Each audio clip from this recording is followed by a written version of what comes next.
രാജ്യത്തിന്റെ പുതിയ ഉപരാഷ്ട്രപതി ആരെന്ന് വൈകിട്ടറിയാം. 5 മണി വരെയാണ് വോട്ടെടുപ്പ്. NDA സ്ഥാനാർത്ഥി CP രാധാകൃഷ്ണനും ഇന്ത്യ സഖ്യത്തിന്റെ സ്ഥാനാർത്ഥി B സുദർശൻ റെഡ്ഡിയും തമ്മിലാണ് മത്സരം. പ്രധാനമന്ത്രി നരേന്ദ്രമോദി വോട്ട് രേഖപ്പെടുത്തി.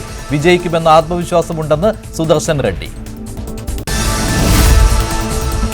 ഹേമ കമ്മിറ്റി റിപ്പോർട്ടിൽ ഒരു നടന്റെയും പേര് പരാമർശിക്കുന്നില്ലെന്ന് മന്ത്രി സജി ചെറിയാൻ. ആരെ വേണമെങ്കിലും ഊഹിക്കാവുന്ന തിരക്കഥകളാണ് പലതും. അങ്ങനെ ഊഹിച്ച് ആരുടെയും ജീവിതം തകർക്കാൻ കഴിയില്ല. സർക്കാർ പരിഗണിക്കുന്നതും നടപ്പാക്കുന്നതും ഹേമ കമ്മിറ്റി റിപ്പോർട്ടിലെ നിർദ്ദേശങ്ങളാണെന്നും മന്ത്രി ന്യൂസ് 18 Q18.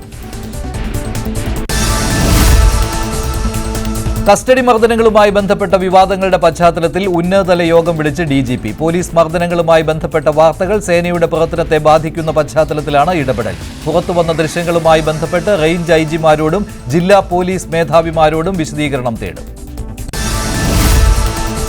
കസ്റ്റഡി മർദ്ദന കേസുകളിൽ വകുപ്പ് തല നടപടി വേഗത്തിൽ പൂർത്തിയാക്കാൻ നിർദ്ദേശം. ദക്ഷിണ ഉത്തര മേഖല IG-മാർക്ക് DGP നിർദ്ദേശം നൽകി. കുന്നംകുളം പീച്ചി മർദ്ദനങ്ങളിൽ ഉൾപ്പെട്ട ഉദ്യോഗസ്ഥർക്കെതിരെ കാരണം കാണിക്കൽ നോട്ടീസ്.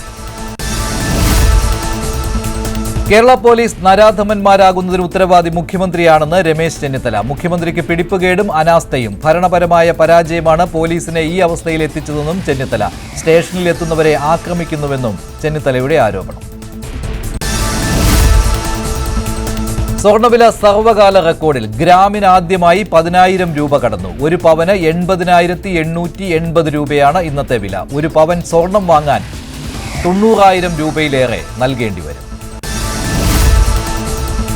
CPI സംസ്ഥാന സമ്മേളനത്തിന്റെ പ്രതിനിധി സമ്മേളനത്തിന് നാളെ ആലപ്പുഴയിൽ തുടക്കം. ദീപശിഖ റാലി ഇന്ന് വയലാർ രക്തസാക്ഷി കുടീരത്തിൽ നിന്ന് തുടങ്ങും. സമ്മേളന നടപടിക്രമങ്ങൾ നിശ്ചയിക്കുന്നതിനായി CPI സംസ്ഥാന എക്സിക്യൂട്ടീവ് ഇന്ന് ആലപ്പുഴയിൽ.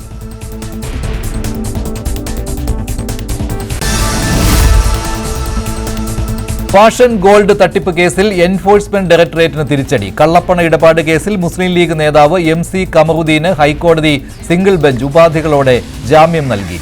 MC കമറുദ്ദീനെതിരെ ചുമത്തിയ കുറ്റം PMLA നിയമത്തിന്റെ പരിധിയിൽ വരില്ലെന്ന് കോടതി. ഓണക്കാലത്ത് റെക്കോർഡ് വരുമാനവുമായി KSRTC. ടിക്കറ്റ് വരുമാനം 10 കോടി രൂപ കടന്നു. 10.13 കോടി രൂപയാണ് തിങ്കളാഴ്ച കിട്ടിയത്. ആദ്യമായാണ് ഒറ്റ ദിവസം KSRTC ഇത്രയും കളക്ഷൻ നേടുന്നത്.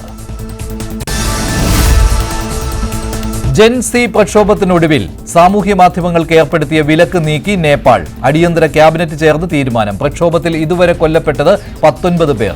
പ്രധാനമന്ത്രിയുടെ രാജി അടക്കം ഉന്നയിച്ച് പ്രക്ഷോഭം തുടരാൻ പ്രതിഷേധക്കാർ.